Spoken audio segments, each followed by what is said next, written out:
Good morning, everyone. It's Miss T. I hope everyone is doing well. I hope everyone had a peaceful night. And woke up this morning. I wanted to say Happy Sabbath.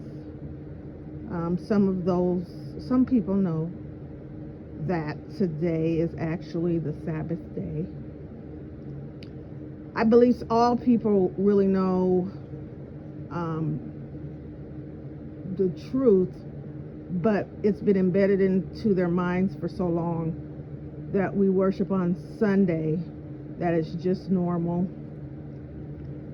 I don't come on here to offend anyone.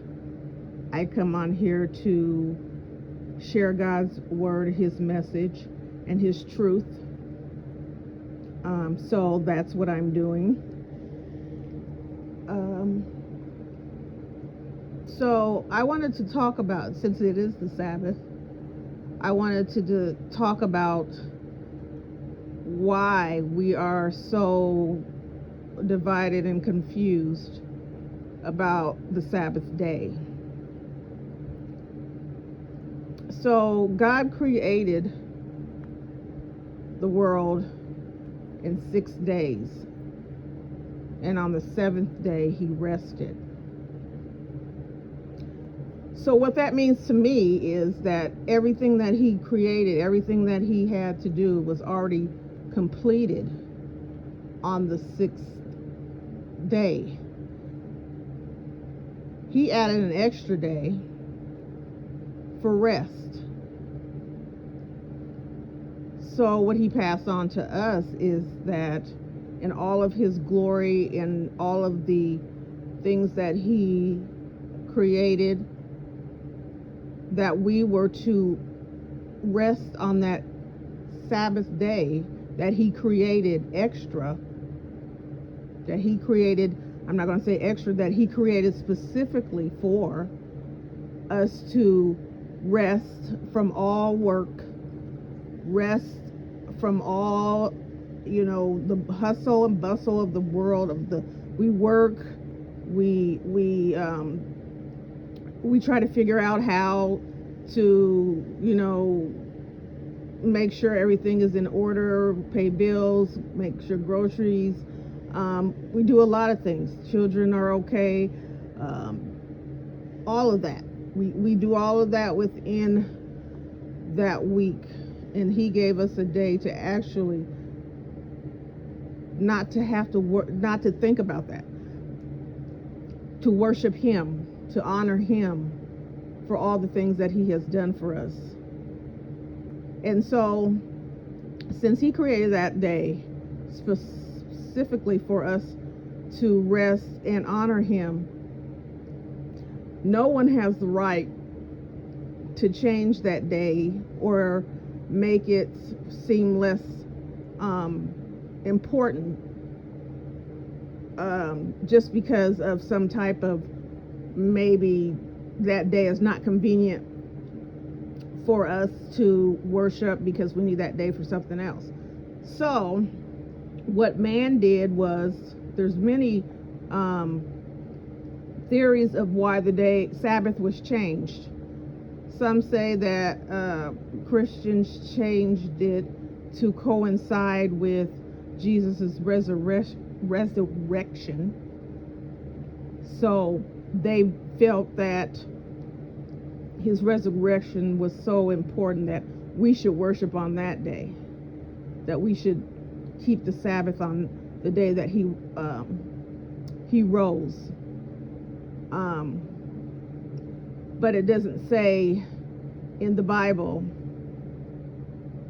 that that's the day of the Sabbath. So for a group of people to decide that they were going to change it, is not their decision. I don't know how it all worked, because you can't just say, a group of people we can't just get up and say one day,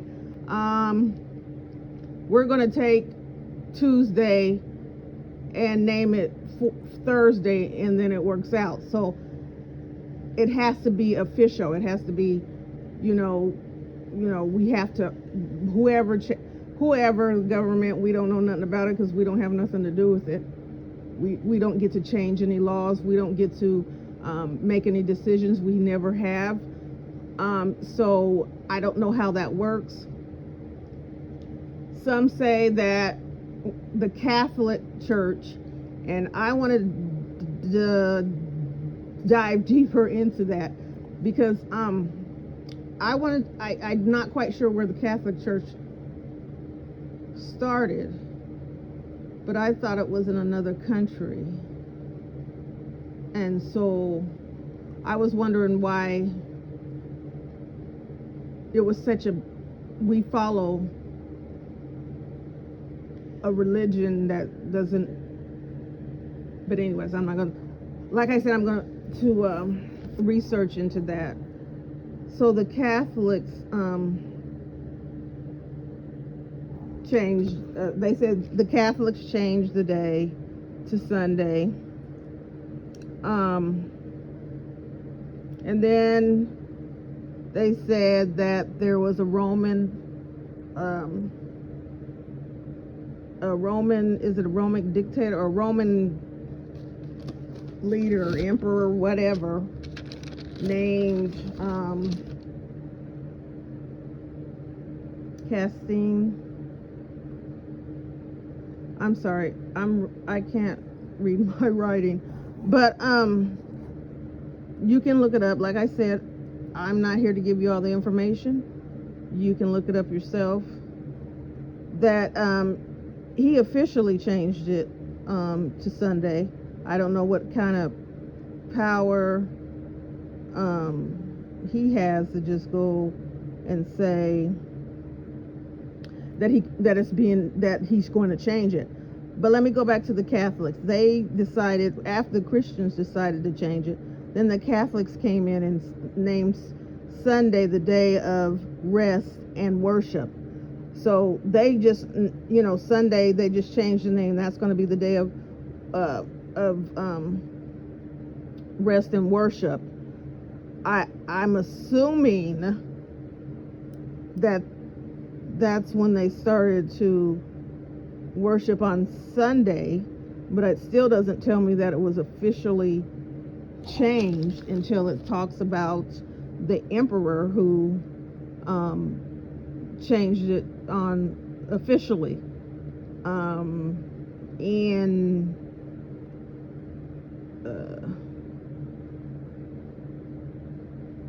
He changed it to call it the holy day to worship. So all these, it's just confusion. It's conflict and confusion. So if you take things and change them, people, while we're because we were not around when these things were being changed. So we are just going by what we know. Some people don't know that it was changed. So Sunday was always the worship day. People were, if you don't know, you go to worship Jesus, God, Jesus, the Trinity, and you think that what you're doing is right. Because we didn't know a lot of things. It's just ironic. Well, it's not ironic today that we are finding out the truth right now is because God said that Jesus is not going to return until everyone has heard the word, knows the word, has a chance to know the true word. We have been lied to, say that over and over again, deceived, led astray, because people wanted to rule the world. They wanted to be able to take a group of people. They wanted to be able to be the higher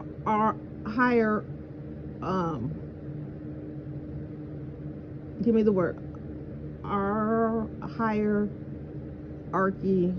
whatever the word, I'm lost.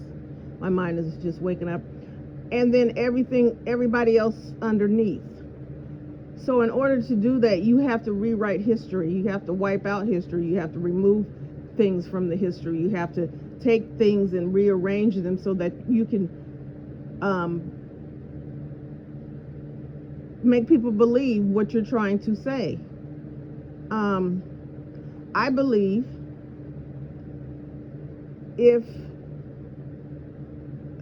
I'm not going to give right now because it's not really what I think, other than what I read in the Bible is what I should be telling you. But it just, as I study the Bible, I study a lot of books, but I love to study history, and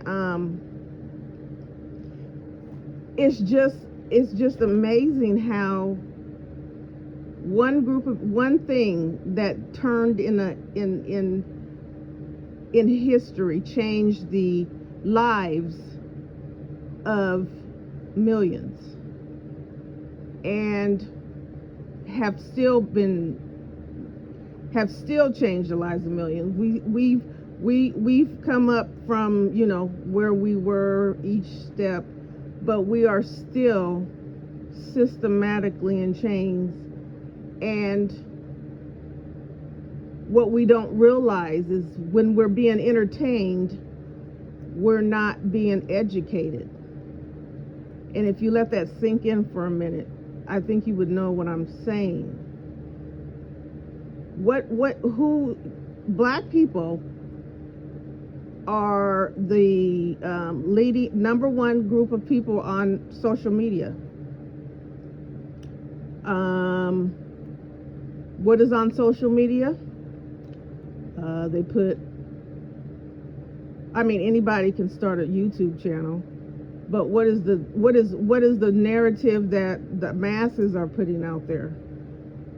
They're putting out rap music that's not censored, so they allow them to say whatever they want to, and they give this to our children, and they make it sound like it's cool.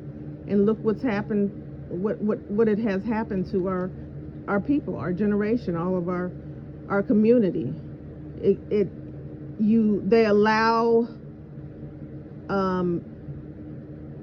sinful, and that's what sinful things to be watched, and drama and hate, and the message of hate, and then they go on there and show how black people are treated. They show just different things.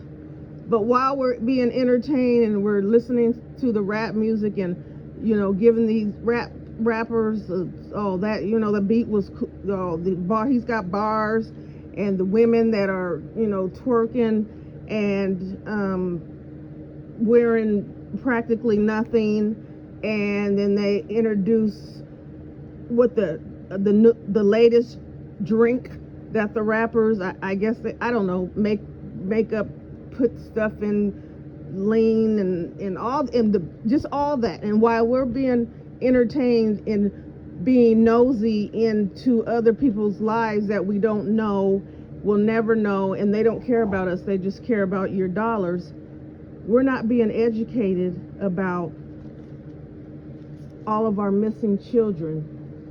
They're going missing every day. About all of the injustices that are going on. We only get to hear about the injustices that either people push out there, and I do say that social media is a main reason why things are getting out into the media. So that is one good thing. Those things aren't important. We're not, some people cover those, and they truly, that's what they feel their calling is, to get these things out into the community, out into the open, but nobody's paying attention because they are blocking with all this entertainment that we think we need because, it's fun and, not saying bad, people just don't understand how you're being led, how you don't see that a little thing is really a big thing, Oh, I'll be on social media. I might be on for a couple of hours, and then you end up being on social media for 12 hours.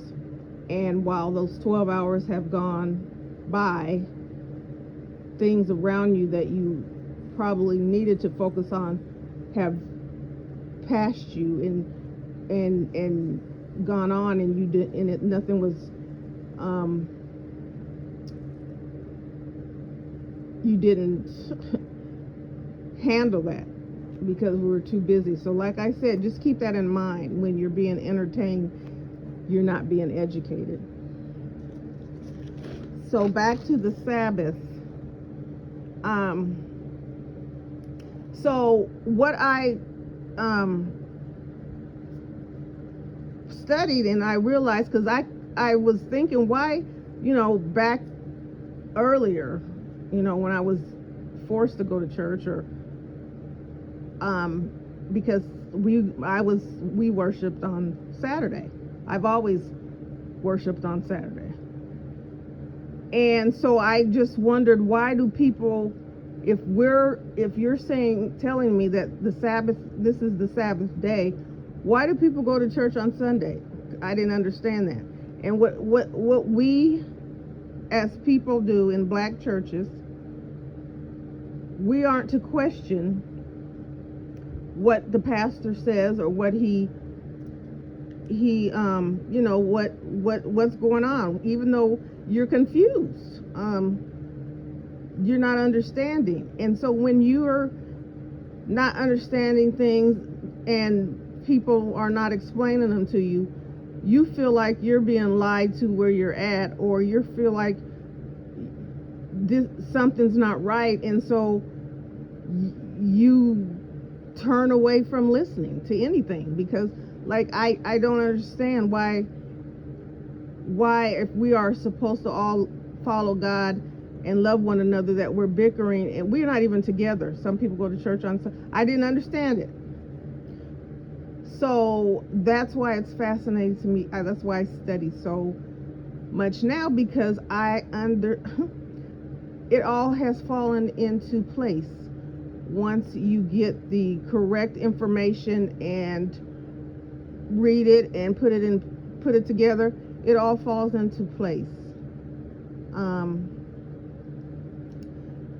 I don't know. I'm going to try and just give out some information for you to go and look and just see if it doesn't fall into place for you. How that light bulb doesn't come on as soon as you start reading things that have been removed, things that have been rearranged, and you have that in front of you. If it doesn't just click immediately, and then you're just like, okay, I get it. But God already knew that these people were going to make their own narrative and change things. And that's why and people wonder why he lets these things happen, the world and how evil it is. And like I said, it's because of sin. But he also wants everyone to be saved. So if he came and other people haven't been able to study the real truth, they don't know. So how can he justify destroying people who were led astray and don't really know the truth? So that is why he is saying the world will not end until everyone has heard the word. And then that will be the end. Then that will be when he said, it is done. And then those who have heard the word and have been able to accept it and has changed, hallelujah, amen. Those who have heard the word and still and deny it, he says, you will be stay unjust, and then you will be lost, like millions or thousands. I can't tell you how many people are going to be lost, how many people are going to be in heaven. But his loving kindness, his mercy and his grace knew that we were not going to have the real truth. And now that the truth is coming out, the truth is out there, you have an opportunity to listen, to hear the truth and decide for yourself. Decide if you believe that there's a God and he loves you and he is wanting you to be in heaven and he's coming back for you if you live the right way. I hope that, some people are, when you've been doing something for so long, or it's just hard to change. And so if your generations of family members have gone to church on Sunday and your great-grandfather started the church, and it's just very, very hard, and it's unfair that we were put in this situation, this predicament, this evil, this disdain for the people of color, all because we were God's people.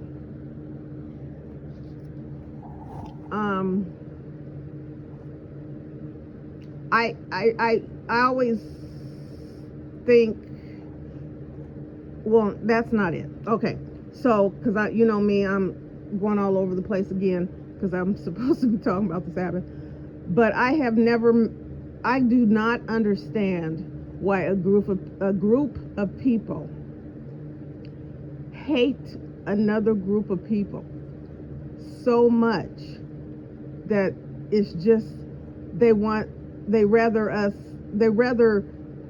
be wiped. They don't even want to look at us. I was I don't know if I told this story. When our church is separated, black people go to black church, the white people go to the white church. Sometimes we get together, and as I'm talking, I think I did tell this story. But anyways, we all went over to the white church to socialize. It was a holiday. And so one of the assistant pastors from my church were speaking, and he said, because he could look out into the congregation and see that all the black people were sitting on one side and all the white people were sitting on one side, and that could have been because we all know, all the blacks know each other and all the white. But what he made us do is get up and stand in a circle and stand together. And what he wanted us to do was make sure, don't stand by, don't choose the person or don't choose the person that, so it was basically everyone intermingling. And I stood by this older white gentleman, and I think he was really old, because he looked like he was probably in his 80s, something like that. So I stood by him. And as our assistant pastor was speaking, he said he wanted us to hold hands while he prayed. So I went to hold this man's hand. Well, you can imagine, he held my, what is this? He didn't hold my hand, he held my knuckles, whatever. And I could feel that energy. He didn't want to touch me. Now, I'm in a church that people are worshiping God, and God is love, and we're supposed to love everyone, and we should be equal and all that. But this white man is treating me just like every white person, not every, but you know what I'm saying, how they treat you on the street. And so after he got through preaching, he could not drop my hand fast enough. And he probably went home and bleached it and boiled it and all that stuff. But anyways, so in my mind, I thought this isn't, so I'm thinking you just get you're like, if this is the true church, because every church says they're the truth, and this shouldn't happen, because God does not see. He said we're all created in his likeness, so he does not see anyone as superior. We're all equal. We're all equal in sin. We're all equal in anything in his eyes. So if you're trying to serve the Lord and you're supposed to be like him, you take on his characteristics. So you're supposed to try to see people as he sees you. It's hard, but you pray about it, you study. So you try to see people as he sees you. You don't treat people as they treat you, because if that was the case, everybody would be just treating each other wrong. I treat people the way God treats me. That's what I try to do, because I'm not worried about how you treat me, because that's going to be your burden to bear. I'm trying to be a better person. I'm trying to serve the Lord. I'm trying to be a good person. So I just think about all the times that I've disappointed him, or I turned my back on him, or I've done something wrong to him, and he's never turned his back on me, and he's never forsaken me. So what that tells me is, why should I treat you because you turned your back on me, or you said something bad to me, or you cursed me, or you whatever? Why should I turn around and do the same, or not accept your apology, or not accept you as being one of God's children, or because that's what God does for me, and I don't deserve it. So that's where where I'm at. But anyway, I understand that a lot of people, it's confusing, and it's like, why even try? Because we've heard so much, we've been through so much,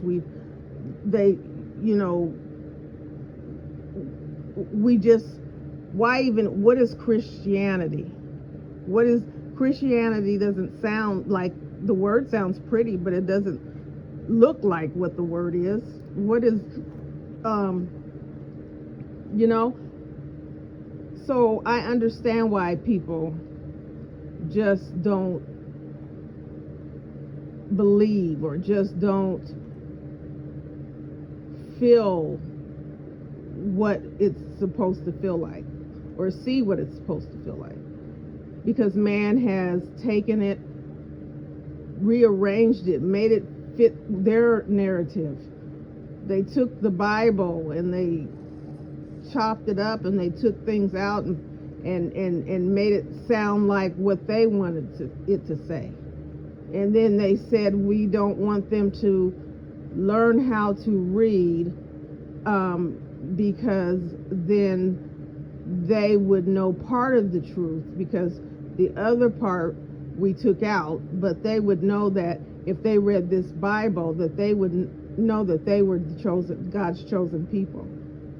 And they knew that, because if you take a person and you beat them down their whole life from the time they were born, people do studies about like orphanages where kids, there's a lot of babies there and they can't have one-on-one attention. And so they would show that the babies would be in their crib rocking themselves. So they would rock back and forth, back and forth, back and forth to get comfort from themselves because they didn't have that interaction. So if you take a person and you take people or children and you tell them that you're stupid and you're ugly and you're fat and you're nobody and nobody loves you and you're going to be nothing and you are nothing, and that constantly goes into their head, that's what they're going to believe. But if they were given something like the Bible and they read how their ancestors were queens and kings and rulers and great and mighty, and God chose them because of this, that kind of gives you changes your thinking. You feel a little superior. You feel a little like, I am somebody. I am great. I can be great. So that's why it's important to what comes out of your mouth can destroy someone's life.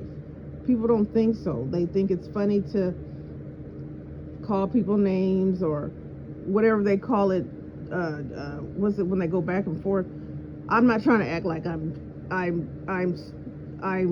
not aware. I've been in the world. I know, but people call it different stuff. Josie, I guess, whatever. And then they go back and forth and they think it's funny and they laugh, and then they bring their families in to talk about their dead people and this is the cause of the continuation of what they did to this. Is what they taught us, and we continue it. We're the only race who dislike one another. Hate one another for whatever reason they don't know. There's no reason. But like I said, when you're being entertained, you're not being educated. So when you're not being educated or you're being entertained and you're not watching that there's slipping things into the community that give you reason to think we are enemies or we need to tear each other down or we can't come together because of some reason. We didn't have any planes to bring anything into our community. We didn't have money to bring any drugs, guns, anything into our community. We didn't have we don't have a say of if the father, if we're going to design, everything was designed. I wish people would, if you are a single, well, you're together, but you're the father and the mother is not married, and the mother has to choose between having shelter for her children and the man that is her children's father and staying together. What are you going to do? They said they will help you. We will give you a home, give you money for food, and try all these programs, give you kids free lunch and everything. But that man cannot be in his house. That man's kids have to be without their father. And so we accepted that. Back in the day, if we learned that they didn't go on welfare. They had too much. Black people said, we will barter, I will garden, take my food and sell it, I'll trade you my bunch of whatever vegetables, and you give me a chicken, whatever. That's what they did to survive, and they survived. We think we were so afraid, and I understand, because we were beaten down, the civil rights, the slavery, everything came at once, and then the fear of not being able to take care of your children, or the fear of being just whatever, allowed us to fall apart. And so men were taken away from families, and then this is where all this hostility comes between men and women, and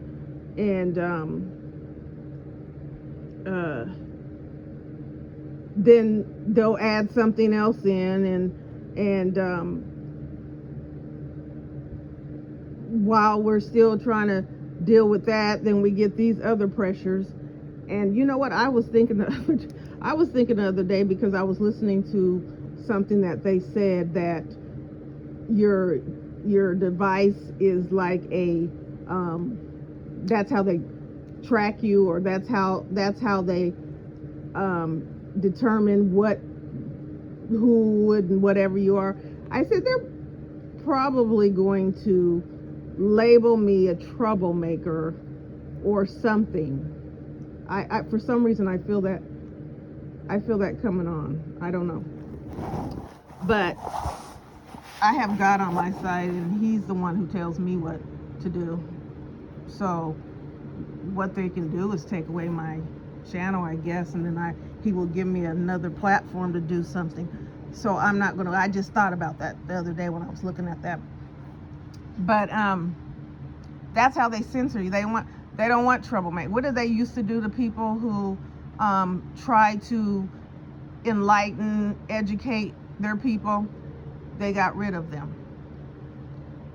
And so people started to, say, I don't want to step out. I want to be, the leader. I don't want to try to help my people, come out of this, because they knew what the end result would be. So they've done everything in the book to keep us where we're at, and we're still there. There's moments where, like I said, where we come together, and it's not a good thing. Like, if a police officer does something, we come together and we march and do this, and then and then it's all forgotten. What is the marching for? They already know you're upset. They already know what you're saying. It's not fair. It's not right. The action would be the one thing to get an attention. When Martin Luther King, who was respected, told everyone to not ride their buses, and they didn't, those people would walk miles. They would, people with cars would pick up other people and take them where they needed. They stood together, and like I said, it's something about that got them civil rights, and then all of a sudden we were not together anymore. But that hit them where, they don't care about nothing else. You can march all you want to. You can tear up all the stuff you want to. They'll fix it back up, and they'll put you in jail and send you there and put you and you'll be there for a long time. But if you take their money away, that's where it hits them. So if you say, no, we're not going to buy your Jordans, we're not going to buy your Balenciagas, we're not going to buy your whatever, we're going to only buy black owned things. We're not going to your grocery stores, we're not going to your theaters, We're not going to any of your hotels, nothing. If everyone agreed in the world, every person of color agreed for 1 month to not participate, not to buy anything that doesn't have a black person's name on it or anything, what do you think would happen? They would panic. Things would start crashing. It would be chaos. It would be, because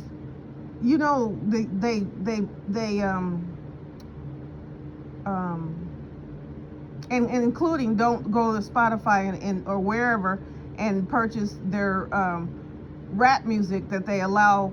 And I don't care that it's black rap music or black men that's rapping it. They are allowing them to say things to incite evil and death. And if they choose to say, if you're allowing me to do this, I'm going to do it because I'm trying to make money. I'm trying to make a bag. I don't care about my people. I don't care if it's going to hurt my people, if people are going to be unalived and girls are going to be. So if that's how they feel, they can go down with them. But that's the only thing that's going to make them wake up or make them understand we know what you're doing. We've been knowing what you're doing, and we're not going to stand for it anymore. But unfortunately, I guess maybe we're too far gone into this and I'm just going to break it what it is. It's the root. Money is the love of money is the root to all evil. We don't care about anything but money. Money. That's all. It's money and sex that rules the world. Power. I don't even think power is even what they don't even care. I mean, they don't even care about that. I just want a lot of money and a lot of women and men, or whatever, vice versa, because I'm not going to say women aren't out there, doing what they're doing, but it's mainly men, and that's what they care about. So if they said, well, stop spending your money, or stop doing this and stop doing that, and you won't have these products, I don't think that it will work, because that love of money is too far embedded into people, because that's all they think that there is. Money. When God said your riches will be in heaven. These material things are going to be destroyed, and they don't last for long. Why do you think it's evident when you drive a car off of the lot how it depreciates it just by you turning the corner? How God does? In God's eyes, I don't depreciate. You don't depreciate ever. He doesn't say that you're worth 15% less because you did this. But that's how the world is, and unfortunately, it may be getting worse, because that's just how it's going to be. It's going to get worse before Jesus returns, and people are just not going to. They're just going to be for themselves.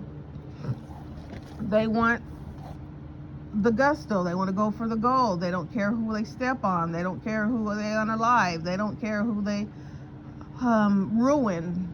People will ruin your lives they will tell lies. If they can't, they'll make up stuff. If they can't get you any other way, they will make up stuff and ruin your life and not even care. The tongue is a powerful thing. It's a sword, and people use it that way. But back to the Sabbath. So what I want you to do is go study. You don't really have to study, because I know people are intelligent. They know what day the Sabbath is. That's your choice. Some people, what most pastors have done. I listened to T.D. Jakes one time. I don't listen to him, and it's not because of the P. Diddy thing. Before that, all that, I had watched him a couple of times, and I could see that his preaching. I don't like preachers who like to preach basically like they're doing a concert. You know, they want to get up. You know, they put some bars in there, and it's like they're acting. The love of the Lord comes out automatically. It comes out genuinely, and you don't have to add anything to it. Now, there's a different, when you get a good preacher, that does something to you, but it has to be natural. To me, he just tries to make it that way because he knows that sells, or that makes that's how he got big, or with the help of some celebrities. But he had I guess he was talking about the Sabbath. That was his topic. And so instead of saying, yes, the Sabbath is on, we know that the Sabbath is Saturday, but we worship on the Sunday. And instead of explaining why that is, he just said, but we should be worshiping God every day. But that's not the issue, sir. The issue is God created a day, a holy day, to rest and worship. And you're not resting and worshiping on that correct day. That is the point. There's no ifs, ands about it. You can't make a statement to change any of that. You can't make it funny or joke to change any of that. Point blank, you're not worshiping on the correct day. One of the reasons why I decided that I am not claiming a church, I'm not claiming a pastor, a religion, I'm just going to worship God, is because you can't tell me something. You can't tell me something and just expect me to accept it. Black pastors have been preaching the same way. We've had the white Jesus on the wall, and we didn't really. I really didn't know. Was taught as a child, because when you're a child, you don't have to know. You don't have to explain. Just be quiet and listen and do what I say. But like I said, I wasn't one of those kids. So I got myself into a lot of trouble. I'm not one of those adults. So I do get myself into some situations. But now you have a little bit of freedom to not preach that rhetoric. We know the truth. So why are we continuing to preach what's not true? I don't want to see that. I don't want to see the white Jesus. I don't want to. Why are you not?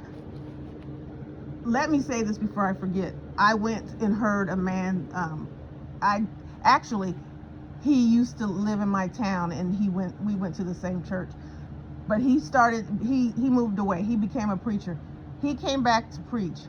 This is the only pastor in my whole entire life of listening to pastors who had even mentioned, what he said was, when Moses had went up on the mount to talk to God and get the 10 Commandments, God knew that the people were down there being restless, and so they started to revert back to their old ways, and they were down there sinning, drinking, fornicating, building idols and all that. And so he said to Moses, go down, for the people are sinning. But what he said is, because he made it into a kind of a, he said, how and so he said Moses was going down and he seen, and Moses said, how these Negroes act up with, and even though he was making it a joke, he was relating it to us because he knew, because we were the ones who were in the Bible. No ifs, ands, or buts about it.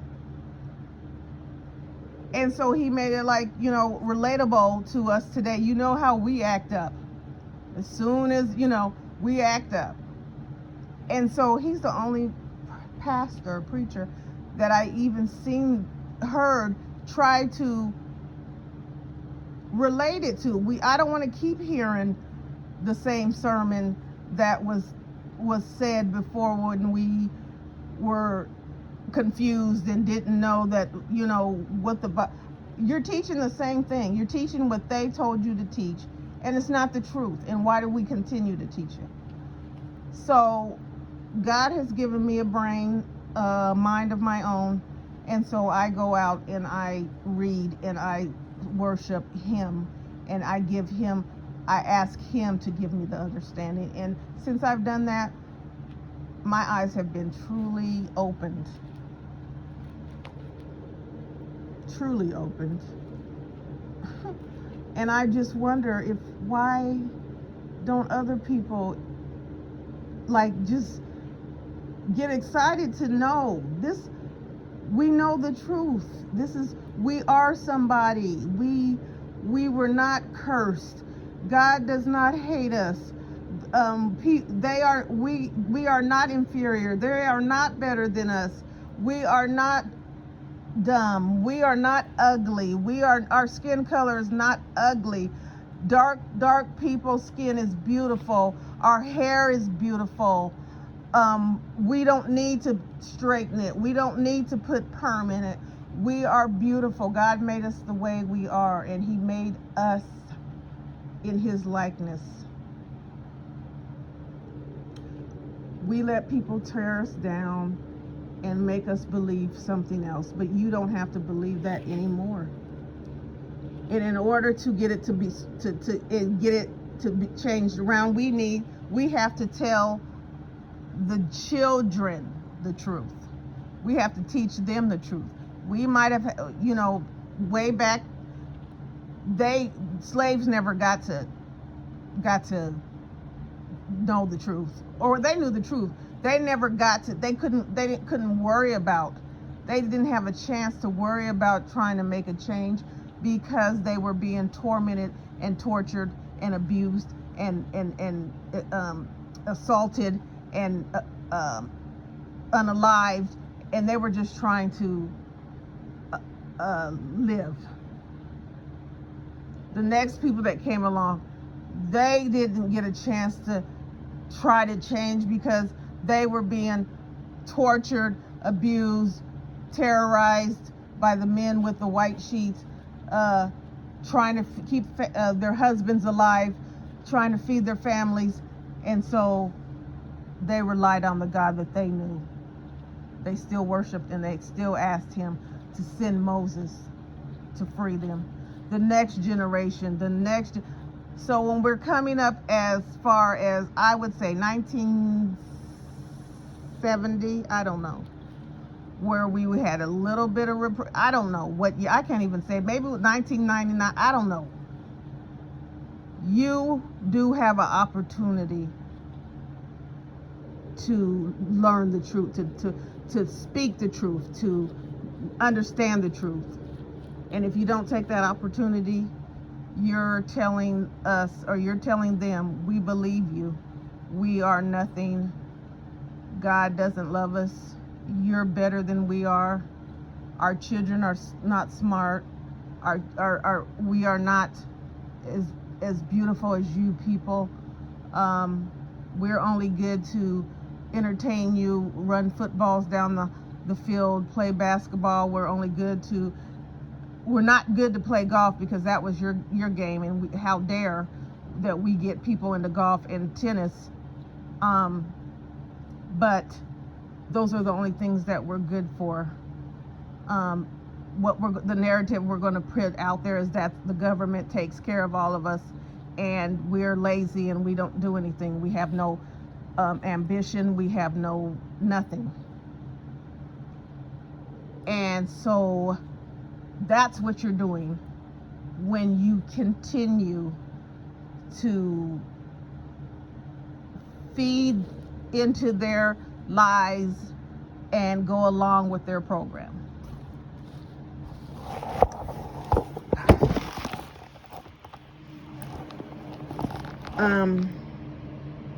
That's all I have to say. The last thing I will say is there's really nothing else to try to let you know about the Sabbath. The Sabbath day is on today. Whether you choose to accept it or not is up to you. Those who are listening to me and say, what? I didn't know that. I hope in my heart that you will go out and study and find out the truth. God is still waiting. God is still holding on. But he is also seeing what is, I know if it was me, if I was, and I had to look down and see poor babies and children, that is the main thing that I cannot,